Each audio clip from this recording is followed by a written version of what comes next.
Hello, everybody. Tonight we are so excited to welcome Dilvin Yasa, a Turkish-Australian journalist, author, and food enthusiast who is going to share her rich insights into Turkey travel.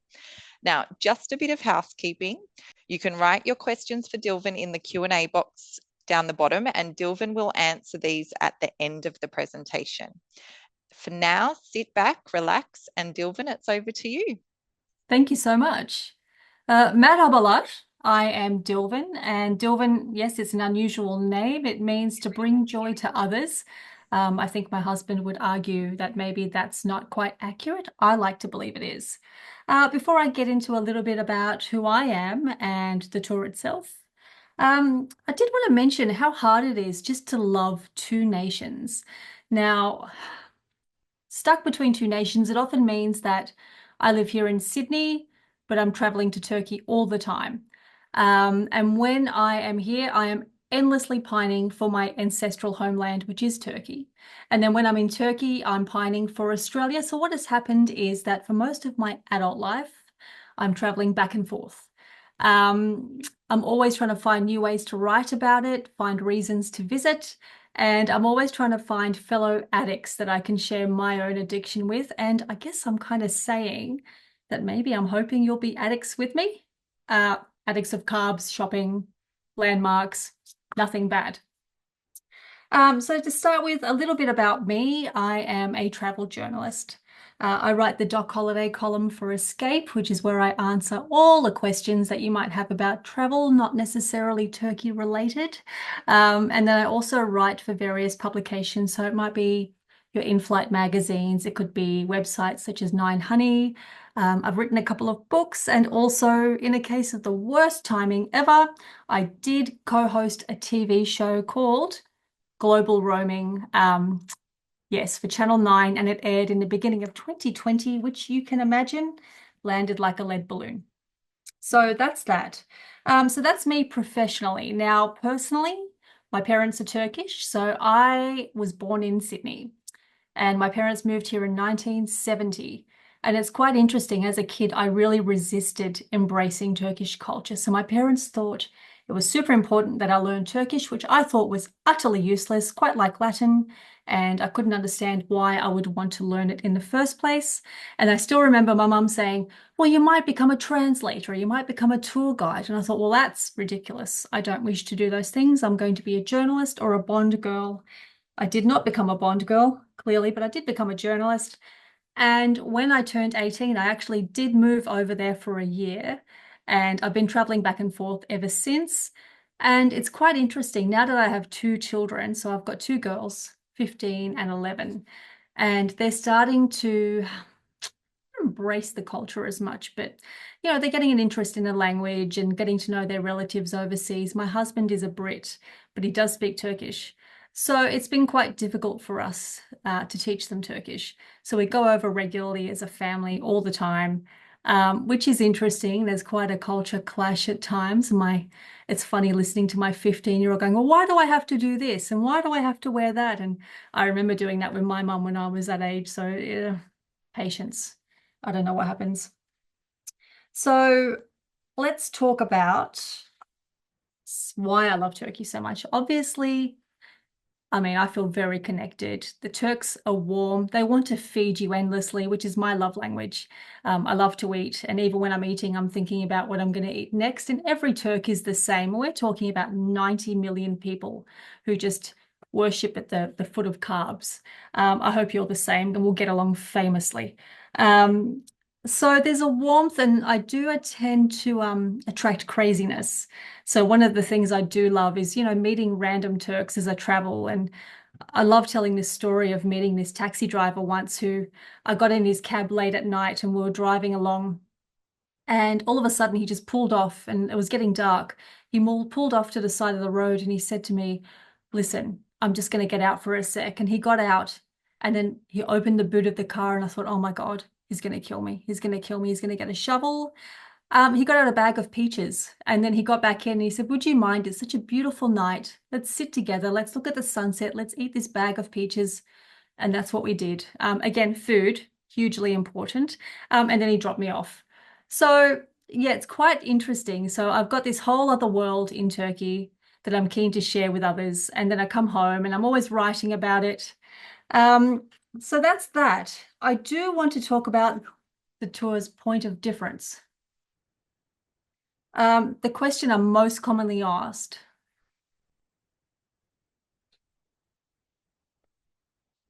I suppose you'd want to see who I am. Well, you can see me already on the screen. The question I'm commonly asked is, what is this tour's point of difference? There are so many tours around Turkey. I guess the main thing is, yes, this is a women's tour.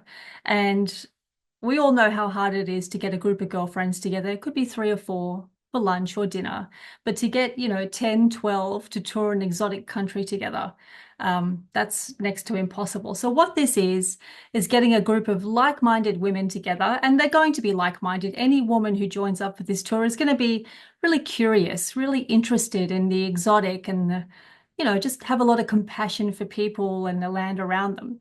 And we're going to do fun things. We're going to see the landmarks. Of course, we're going to see, Hagia Sophia, the Blue Mosque. We're going to see those things, but we're going to do interesting things like go and have a Turkish bath, or we're going to, meet a fortune teller and get our fortunes told. And that's something that I really wanted to have in the tour. You don't often see that in tours.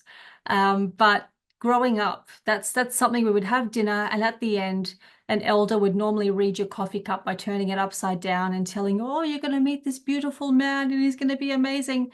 They never tell you anything bad, which is great. So I've made sure that this tour has all those things that we can laugh about and enjoy. So it could be belly dancing classes, it could be cooking classes, it could be, doing yoga in ancient ruins at sunrise, or it could be sleeping. Maybe there's no judgment. You can do whatever you like.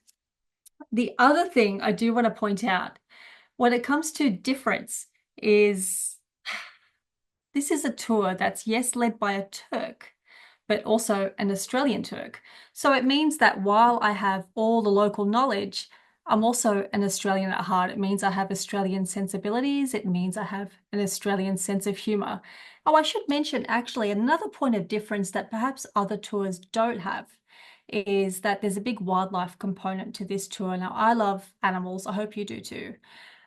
So, it could be just things like I plan to distribute food packs so we can feed all the street animals every day. And that's something that I really love to do with my children every time I'm there. And I'm there quite a bit, actually. I was there in November last year and I was there in July. So I don't like to leave it too long between trips.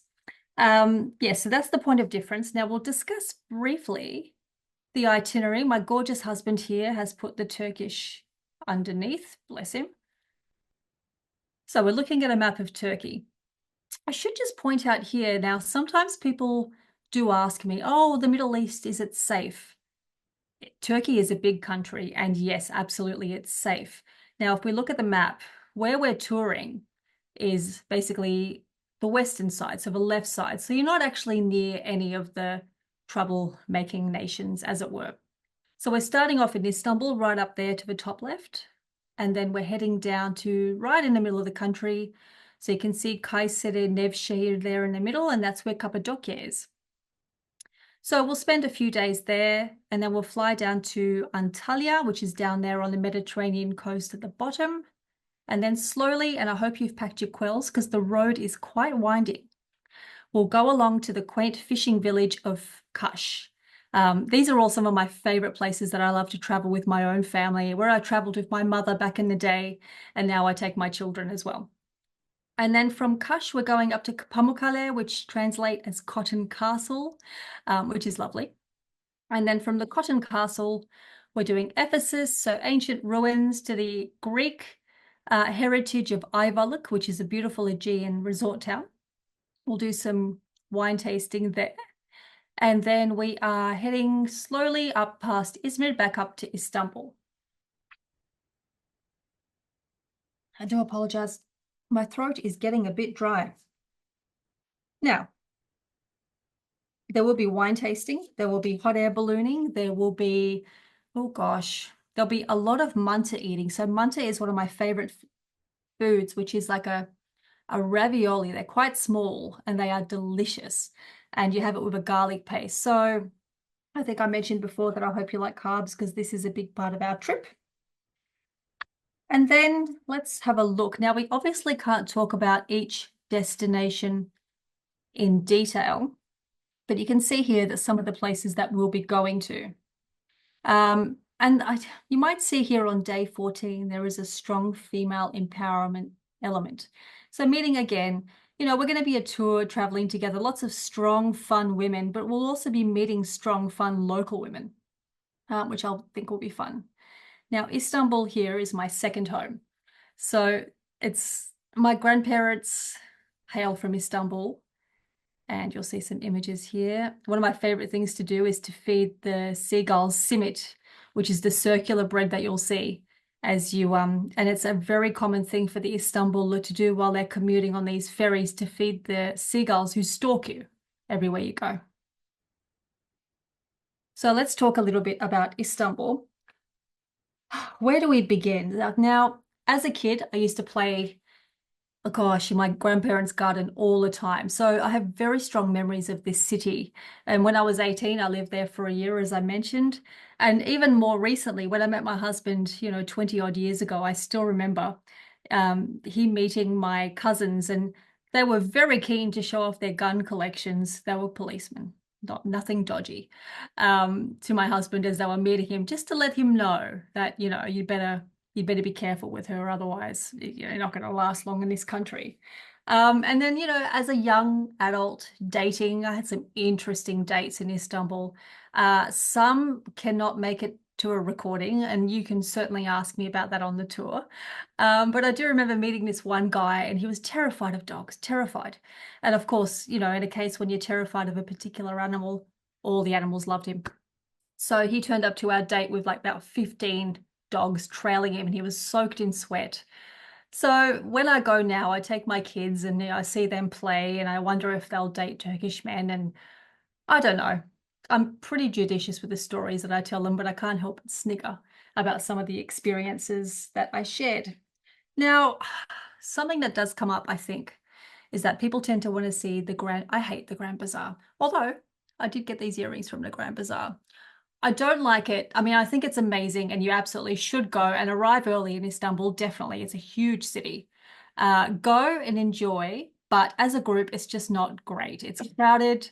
Topkapi is the same. Lovely. Go alone. Absolutely. I'll give you all the tips. Dolmabahce is my favorite. And that's where we'll be starting, really.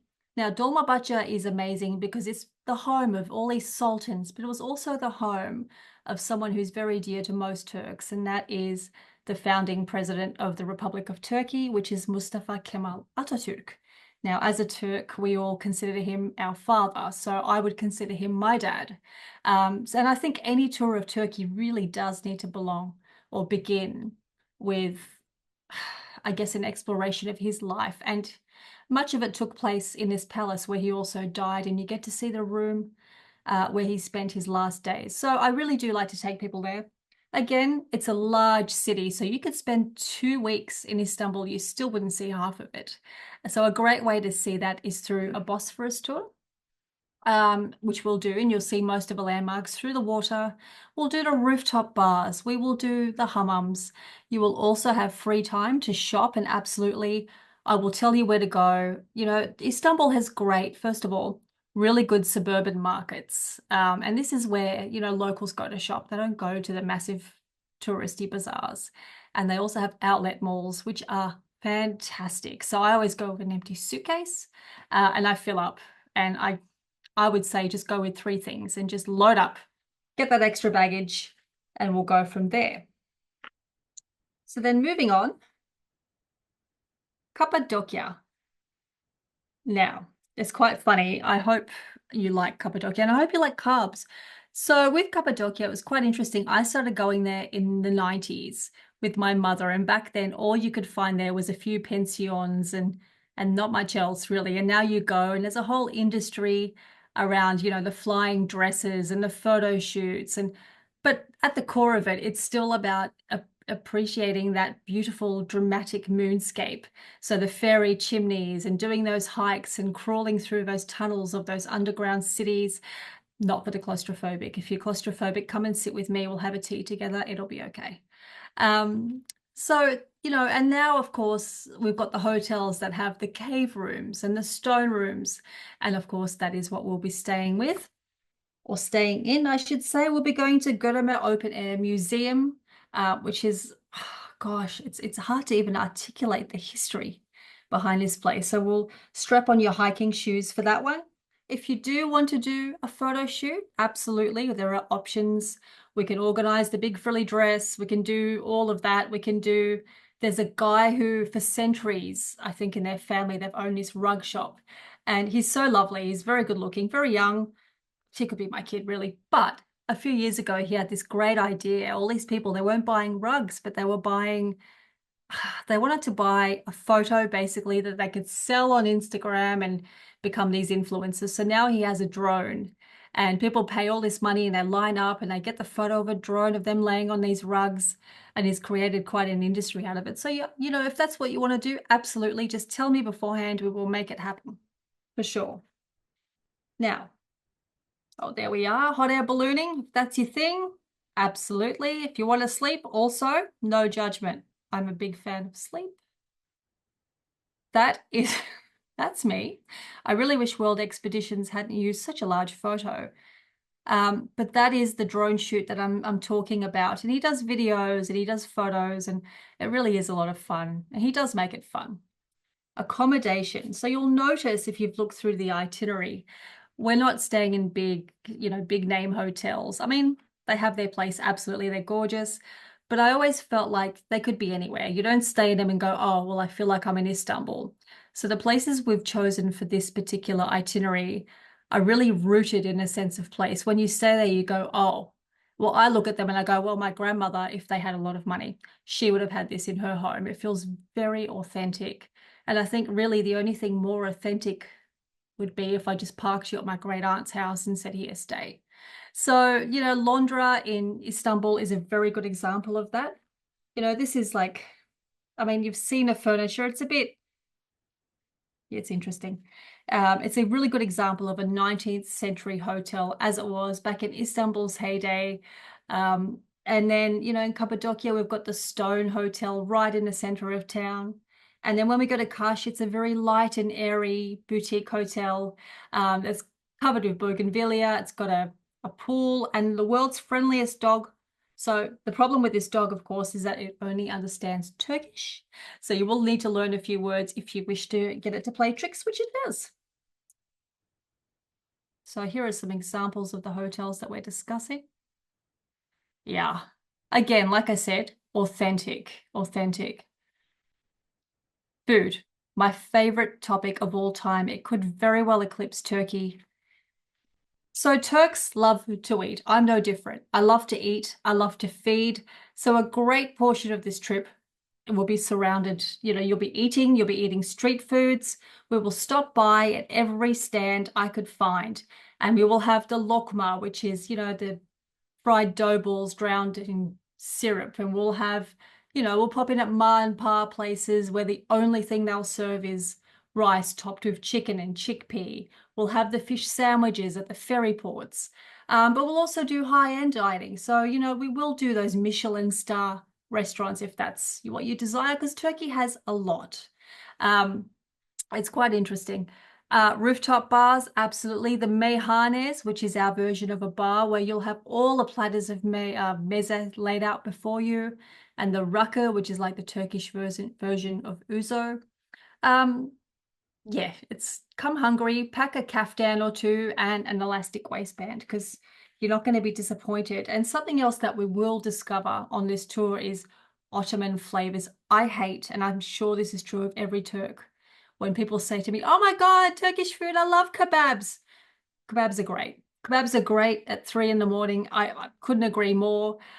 This is 600 years of Ottoman history, and they inform all of the flavors that you'll be trying. So we will try dishes, that were prevalent in Ottoman palaces, and they did a lot of really weird things with melon and meat, which sounds weird, but actually works quite well. And we will eat them in scenic places. So you're talking about terraces overlooking the old city. You're talking about these, these caves in the middle of nowhere. I don't know. I'm excited. I'm excited about the food, always. Shopping.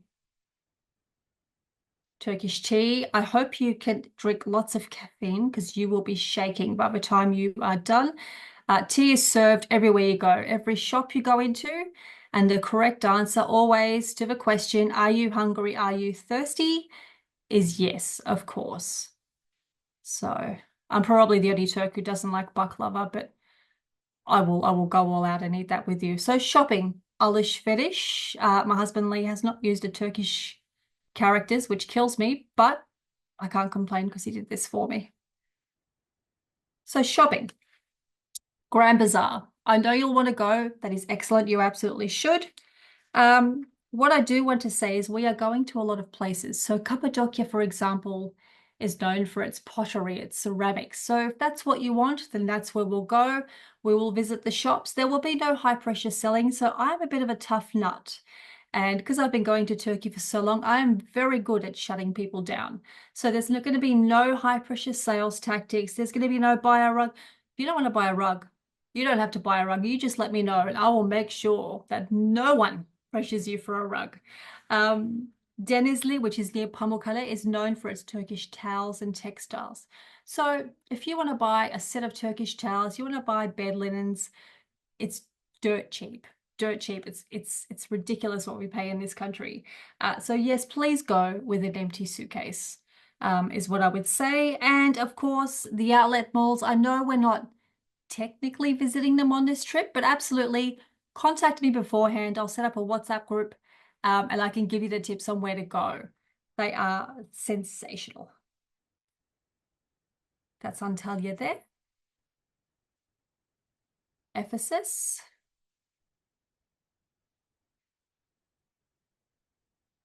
Oh, there's that photo again. Okay, so if we look at inclusions, what do we have? We've got 15 crazy nights of accommodation, daily breakfast, several lunches, dinners, entrance fees, across a really wide range actually of attractions, boat cruises, cooking classes, workshops, wine tasting, private transportation throughout. What isn't listed, I guess, is the level of protection you get from, Turks exactly trying to sell you carpets, which is a thing. I just want to make sure that you tell me beforehand what you want to get out of this trip, just so we can maximize it. I can work with you to work out exactly where it is you want and what you don't want, and we will make that happen. I do want to say before we finish, I know we're running a bit over time, is that this is a one-off tour. Absolutely. So a women's tour, there's a thing that travel writers, myself included, love to write in articles, and that's that the early bird gets the worm, but the second mouse gets the cheese. I think in this case, you want to be the worm, not that you're necessarily a worm, but definitely get in early. It is a small group, and you definitely want to be involved. And then that's it. I might just open it up to some questions. This might be where I come unstuck. I am not very good with tech. So, oh, cats are so beautiful. Let's see if there are any questions and I will answer them for you.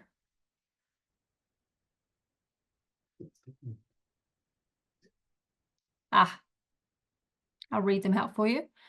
I'm vegetarian. Would that be okay? Yes. So one of the common misconceptions, I guess, of Turkey is that it is meat heavy. It isn't. Meat is such a luxury, actually, that I would say most of our dishes are vegetarian. So we have a lot of green bean dishes, for example, lots of pulses.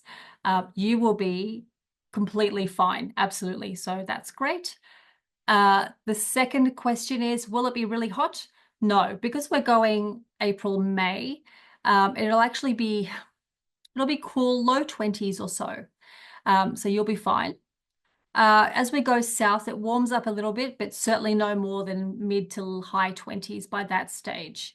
What you do want to avoid when you go to Turkey is generally late August, September when the temperature climbs, but we're not going there, so it's perfect. What is my favorite type of food? And is it fine to drink?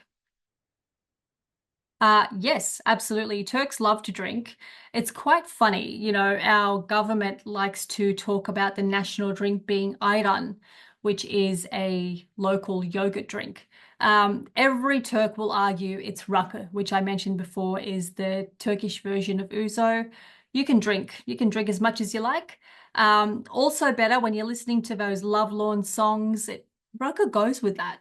That's perfect. My favorite type of food.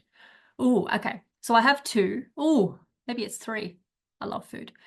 So ravioli is the one I mentioned. I hope you like garlic. I will be eating a lot of it. The second one is stuffed vine leaves. Now you can get two versions for our vegetarian friends. You can get the vegetarian version. There is also a meat version, but again, the vegetarian version is a bit oilier and the meat version is served with a yogurt, which is drowned in garlic. Both delicious. We'll leave it at the two, otherwise I could be here all evening. How many people are in the group? So it taps out at 14. Generally, it's between 10 to 12. I think that's a good number. I think that's quite convivial and fun, and you can still manage 12 people in Istanbul. I think any more than that, it's goat rodeo.